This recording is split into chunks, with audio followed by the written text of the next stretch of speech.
आप सभी को बहुत बहुत नमस्कार। मैं हूं MC हरवार और आप देख रहे हैं कॉन्स्टिट्यूशन सीरीज।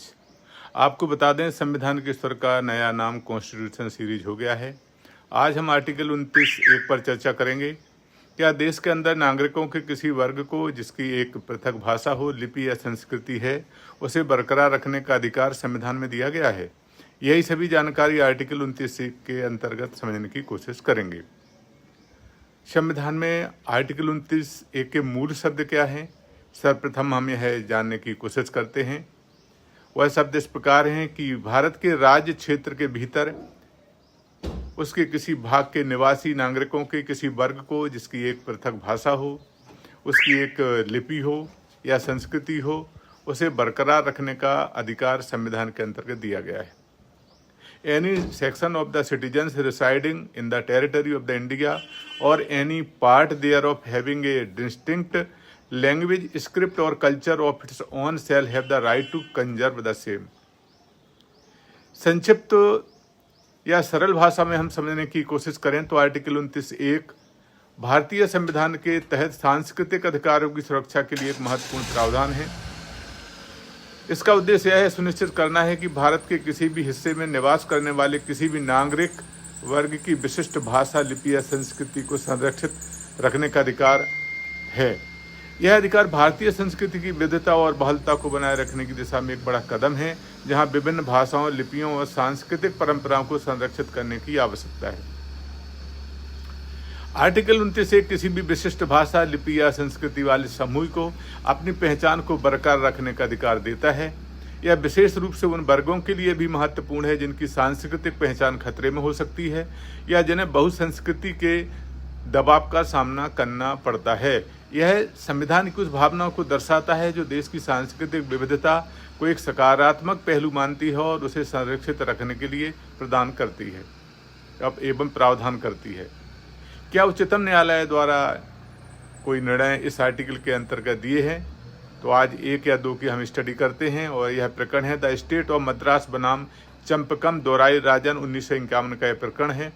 यह भारत के संवैधानिक कानून का एक ऐतिहासिक मामला था। इस मामले में मद्रास सरकार ने एक आदेश जारी किया था जिसके तहत शैक्षणिक संस्थान में सीटों का आरक्षण धर्म, जाति और समुदाय के आधार पर किया गया था। इस नीति को आर्टिकल 29(2) के तहत चुनौती दी गई, जिसमें कहा गया कि किसी भी नागरिक को किसी भी राज्य द्वारा संचालित या राज्य से सहायता प्राप्त शिक्षण संस्थान में प्रवेश से केवल धर्म, जाति, मूल वंश या भाषा के आधार पर वंचित नहीं किया जा सकता है। याचिकाकर्ता चंपकम दोराई राजन ने तर्क दिया कि यह नीति संविधान का उल्लंघन करती है। उच्चतम न्यायालय ने इस तर्क से सहमति जताई और मद्रास सरकार की आरक्षण नीति को असंवैधानिक घोषित कर दिया। इस निर्णय से यह स्पष्ट हो गया कि किसी भी शैक्षणिक संस्थान में प्रवेश के लिए जाति, धर्म, भाषा या सांस्कृतिक भेदभाव नहीं हो सकता और यह आर्टिकल 29(1) और 29(2) के तहत संरक्षित है। दूसरा उच्चतम न्यायालय का प्रकरण है TMA पाई फाउंडेशन बनाम भारत संघ। यह 2002 का प्रकरण है। इस मामले में न्यायालय ने आर्टिकल 29(1) के तहत एक विशिष्ट भाषा या संस्कृति को संरक्षित रखने के लिए अधिकार की व्याख्या की। यह मामला शिक्षा संस्थानों के प्रबंधन के अधिकारों से संबंधित था, जिसमें न्यायालय ने स्पष्ट किया कि आर्टिकल 29(1) के तहत किसी भी वर्ग को अपनी भाषा, लिपि या संस्कृति को संरक्षित रखने का अधिकार है और यह राज्य इस अधिकार का उल्लंघन नहीं कर सकता है। न्यायालय ने निर्णय में यह भी कहा कि अल्पसंख्यक समूहों को अपनी सांस्कृतिक और शैक्षणिक संस्थाओं को प्रबंधित करने का अधिकार है जो उसकी भाषा और संस्कृति को संरक्षित करने में सहायक है। इस मामले से सुनिश्चित हो गया कि संविधान के तहत अल्पसंख्यक समूह अपनी सांस्कृतिक पहचान को संरक्षित और सुरक्षित कर सकते हैं। आर्टिकल 29(1) भारत के नागरिकों को उनकी विशिष्ट सांस्कृतिक, भाषाई और लिपीय पहचान को संरक्षित रखने का अधिकार देता है। यह प्रावधान विशेष रूप से उन समूहों के लिए बहुत ही महत्वपूर्ण है जो अपनी विशिष्ट भाषा, लिपि या संस्कृति को संरक्षित रखने की आवश्यकता महसूस करते हैं।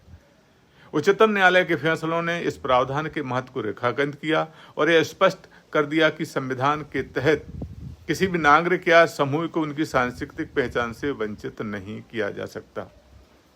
यह प्रावधान भारत की बहुलता और सांस्कृतिक विविधता को बनाए रखने का एक बहुत ही महत्वपूर्ण स्तंभ है और यह सुनिश्चित करता है कि भारत के नागरिक अपनी सांस्कृतिक और भाषाई अधिकारों का स्वतंत्र रूप से पालन कर सकें।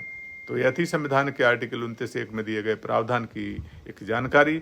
जल्दी हम आर्टिकल 29(2) के साथ पुनः आपके समक्ष उपस्थित होंगे। तब तक के लिए धन्यवाद, बहुत बहुत नमस्कार।